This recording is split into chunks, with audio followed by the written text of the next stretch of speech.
6월 23일 새벽 기도회를 성부, 성자, 성령의 이름으로 드립니다. 우리 다 같이 찬송가 321장 부릅니다. 321장입니다. 날 대속하신 예수께 내 생명 모두 드리니 늘 진실하게 하소서.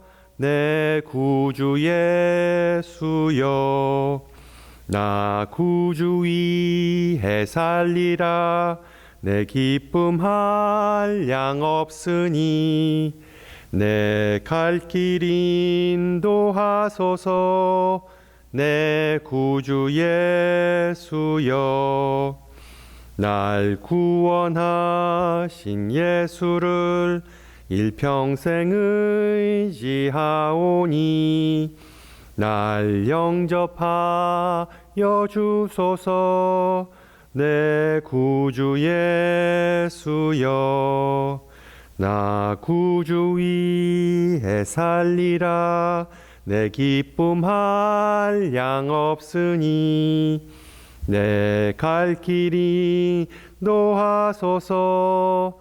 내 구주 예수여, 주 십자가에 달리사 날 자유하게 했으니 내 몸과 마음을 주 위해 다 쓰게 하소서.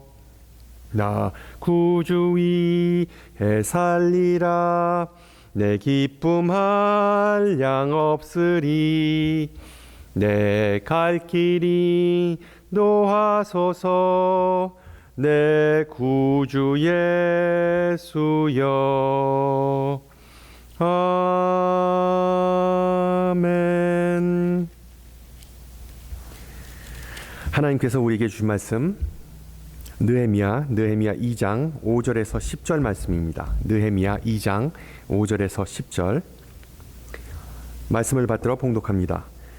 왕에게 아뢰되 왕이 만일 좋게 여기시고 종이 왕의 목전에서 은혜를 얻었사오면 나를 유다 땅 나의 조상들의 묘실에 있는 성읍에 보내어 그 성을 건축하게 하옵소서 하였는데 그때 왕후도 왕 곁에 앉아 있었더라.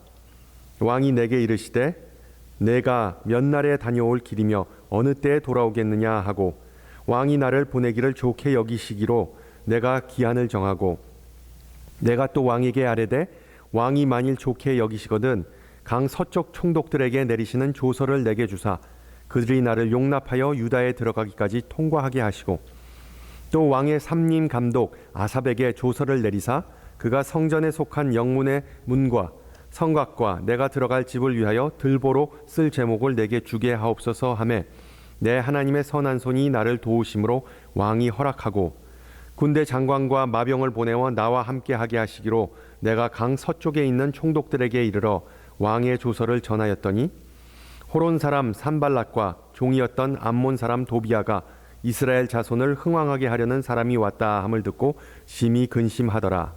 아멘. 느헤미야가 오늘 본문에서 아닥사스다 1세 왕에게 한 요구사항을 한번 보시기 바랍니다. 상당히 구체적입니다. 예루살렘 성벽을 재건하고 싶습니다. 장기간의 출장을 다녀올 수 있게 허락해 주십시오. 제가 없는 동안에 임시로 왕을 모실 사람을 알아보시기 바랍니다. 제가 수월하게 다녀올 수 있도록 통행증을 좀 발급해 주시기 바랍니다. 그리고 성벽 재건을 위해 많은 목재가 필요하니까 그 왕실 목재를 담당하는 관원에게 이 목재 좀 조달해 달라고 명령을 내려주시면 감사하겠습니다. 라고 말합니다. 제가 만약 느헤미야였다면 이렇게 담대하고 심지어 뻔뻔하게 왕의 은혜를 구할 수 있을까라는 생각이 들었습니다.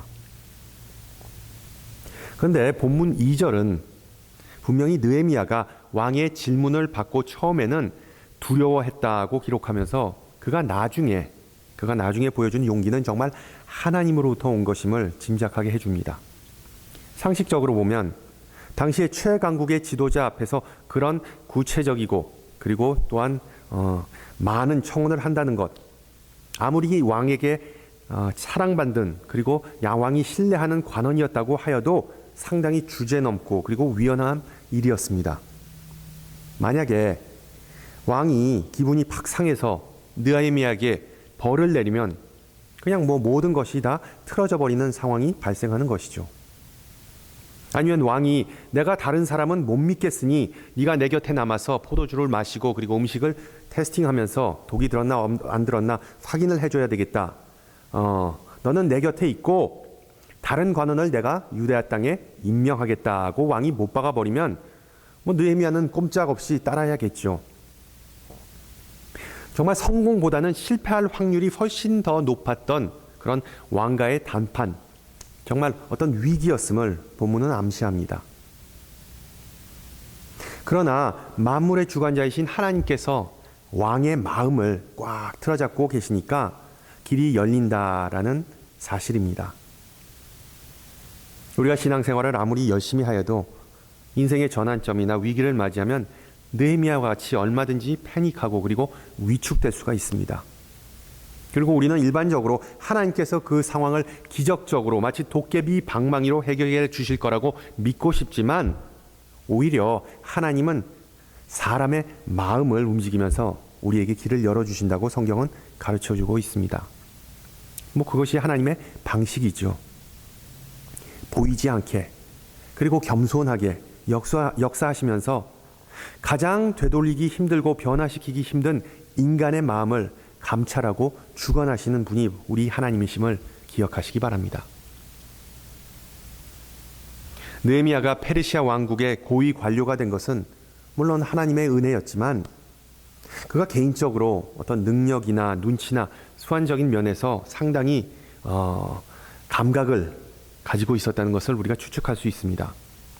나중에 보면 성벽을 재건하면서 대단한 리더십도 발휘하게 되는 모습을 보이지만 그러나 오늘 본문에 나온 그의 청원은 엄밀한 의미에서 사적인 청탁이자 그리고 무리수였습니다. 관료로서 원칙적으로 해서는 안 될 일, 즉 공과 사를 구분하지 못한 것이었습니다. 국무회의나 상소와 같은 공식적인 루트가 아니라 왕에게 사적인 부탁을 하는 모습을 보면서 질문이 생깁니다. 우리 신앙인은 기도만 열심히 하면 되는 걸까요? 아니면 세상 일에 능동적으로 관여해야 할까요? 바꿔 말하면 신앙은 사적인 것입니까? 아니면 공적인 것입니까? 성경은 느헤미야가 4개월 동안 열심히 기도하였는데 나중에 가서는 결국 왕을 움직여서 정치를 하게 되는 그런 모습을 보여주고 있습니다. 기도와 정치, 어떻게 보면 잘 양립할 수 없는 그런 개념들입니다. 미국 동부에 있는 보수 계열의 리버티 신학교 총장 제리 홀웰이라는 사람은 예수님은 그 당시 정치 지도자들에게 나라를 어떻게 운영하는지에 대해 일절 간섭한 적이 없다고 발언한 것을 몇 년 전에 읽었습니다. 쉽게 말하면 참된 기독교 신앙은 가정과 교회 내에만 머물러야지 환경이나 경제 문제, 군사적 문제와는 거리를 두어야 하고 그것들과는 별도라는 그런 그 총장의 발언이었습니다. 한 정치인이 독실한 기독교 신자라고 할지라도 정치계에 입문하는 순간부터는 공적인 인물이 되기 때문에 사적인 기독교 신앙은 제쳐두고 당의 입장과 정치적 논리에 따라 결정해야 한다라는 그런 뜻인데 어떻게 보면은 이치에 맞아 보이죠. 우리는 기도를 열심히 해야지 정치를 하면 안 된다. 세상 일에 너무 깊게 개입하면 안 된다. 그러나 오늘 본문에서 느헤미야는 자신의 신앙과 자신의 직책, 자신의 개인적인 신념과 자신의 공적인 의무를 따로 분리해서 생각하지 않았습니다. 자신의 집에서 열심히 기도만 하고 왕의 궁전에서는 포도주를 부지런히 따르는 일만 잘하였던 것이 아니라 야훼 하나님의 백성인 자신의 정체성을 일관되게 그 어떤 상황 속에서도 유지하고 그리고 그 정체성을 드러냈습니다.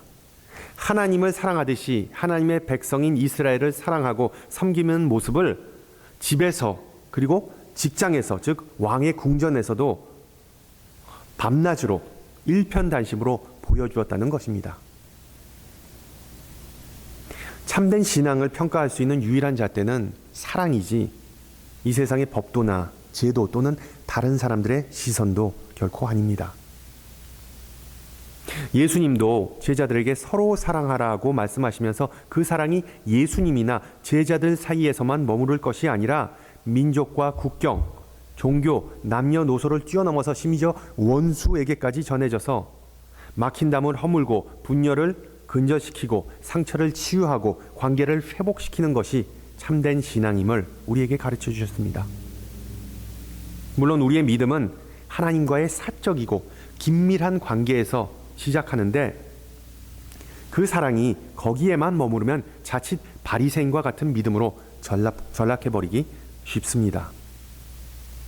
그 사랑은 반드시 사적인 영역을 벗어나서 점점 더 공적인 영역에 영향을 미치고 심지어 이 세상을 변화시켜야 한다고 예수님께서는 말씀하십니다. 그렇기 때문에 예수님은 그 사랑을 바로 다름 아닌 십자가에서 증명해 주신 것입니다. 마하트마 간디가 남긴 유명한 명언, 나는 그리스도에게 호감을 느끼지만 그리스도인들은 비호감을 느낀다. 그들의 삶은 그리스도와 다르기 때문이다. 물론 그가 이 발언을 했을 때는 영국 제국주의를 비판하는 말이었지만 실제로 그리스도인들이 세상 사람들로부터 욕먹는 부분 중에 하나가 예수님의 가르침과 일치하지 않는 삶을 산다는 것, 즉 신앙의 위선을 주로 비판하고 있습니다. 재미있는 부분은 세상 사람들의 이런 비판은 우리가 귀 흘려 듣지만 같은 그리스도인이 우리를 비판하면 왜 지적질을 하느냐? 당신이 뭔데 감히 내 신앙을 판단하느냐? 내 신앙은 당신이 아니라 나와 하나님 사이의 문제이다 라고 잘라버립니다. 비판하지 말라는 마태복음 7장의 원래의 의미는 다른 이들이 선한 일을 하던 악한 일을 하던 오지랖 넓게 감섭하지 말라라는 그런 의미가 아니라 그 7장 3절의 내용처럼 형제의 눈 속에 있는 티는 보고 내 눈 속에 있는 들보는 보지 못하느냐라는 내용처럼 그리스도의 제자는 위선적이지 말고 일관성 있어야 한다는 그런 의미입니다. 우리의 가정생활, 사회생활, 신앙생활에서 각각 상반된 모습을 보이는 것이 아니라 느헤미야와 같이 일관되게 공과 사 구분 없이 하나님의 사랑, 이웃사랑을 매 순간마다 드러내면서 하나님에게 영광에 돌리시는 그런 삶으로 주님께 영광 돌리기를 주님의 이름으로 축원합니다. 기도하시겠습니다. 귀하신 주님, 오늘 느헤미야의 삶을 통하여 참된 신앙의 모습을 가르쳐 주심을 감사드립니다. 특히 이번 코로나 사태로 인하여 함께 예배하지 못하고 함께 사역하지 못하고 함께 삶을 나누지 못하는 상황 속에서 우리의 믿음이 고립되거나 독선으로 빠질 수 있다는 경각심을 갖기를 기도합니다. 우리의 크고 작은 행위와 마음속 깊이 감추어진 생각까지 살피시는 주님을 기만하지 않았는지 이 시간 회개합니다. 다른 사람의 목소리를 통하여 우리의 마음을 돌리시고자 하셨는데 우리는 그것을 감정적으로 받아들여서 이웃과 하나님의 마음을 슬프게 하지 않았는지 이 시간 우리 자신을 돌아봅니다. 날마다 예수 그리스도의 장성한 믿음의 분량으로 성장하기를 원하시는 주님에게 오늘 그 사랑을 구체적으로 나누고 풍요롭게 베푸는 하루가 되기를 간구합니다. 일관된 모습으로 주님의 사랑을 전하고 그 사랑으로 살아갈 때 우리 주변에 있는 모든 이들의 마음문을 여시어 우리의 가정이 다시 서고 우리의 일터가 화평해지고 모든 이들과의 관계가 회복되고 형통해지기를 소망합니다. 주님, 우리 사회의 많은 곳들이 재개하였지만 수그러들지 않는 바이러스 확산으로 인하여 걱정만 늘어나는데 우리 모든 지체들의 건강이 강건하고 믿음이 흔들리지 않기를 원합니다. 특히 모든 장례 절차를 마치고 귀국 준비하시는 담임 목사님에게 위로와 평안 그리고 능력 주셔서 돌아오는 길을 평탄케 하시고 이 시간에도 크고 작은 시험과 도전 때문에 고통받는 모든 이들을 주님의 두 손으로 감싸고 어루만져 주시옵소서. 예수님의 이름으로 기도합니다. 하늘에 계신 우리 아버지여, 이름이 거룩히 여김을 받으시오며 나라의 임하옵시며 뜻이 하늘에서 이룬 것 같이 땅에서도 이루어지이다.